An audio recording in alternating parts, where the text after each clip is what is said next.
দোস্ত, এভাবে তাকাই থাকিস না, তারপরে কিন্তু তোর সাথে আমার প্রেম হয়ে যাবে।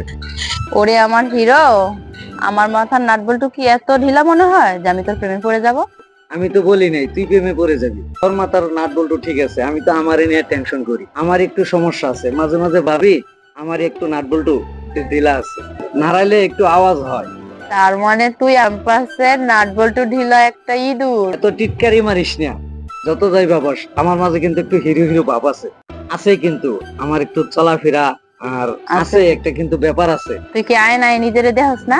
হ্যাঁ দেখি তো, প্রতিদিন ঘুম থেকে উঠে একবার দেখি, রাতে ঘুম থেকে ওঠার উপরে একবার দেখি, এ, রাতে ঘুমানোর সময় একবার দেখি, আর বাথরুমে গোসল করার সময় একবার দেখি। এই একটা ছেলে কিভাবে এত সুন্দর হয়? তুই তো এখানে থাকার কথা না, টিভির স্ক্রিনে থাকার কথা উচিত। আহ আহ মাই গড, তোর কনফিডেন্সের উপর তো লেভেল দাও। কর কর কর, একটু হইলেও কর।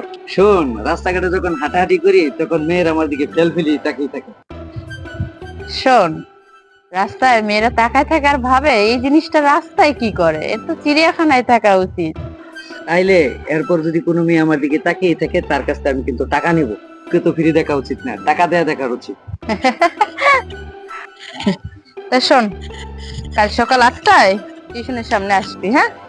ওখানে কালকে আড্ডা দেবো, হ্যাঁ? দুপুর বেলা একসঙ্গে খাবো, বিকেল বেলা একসঙ্গে রিক্সায় ঘুরতে যাবো।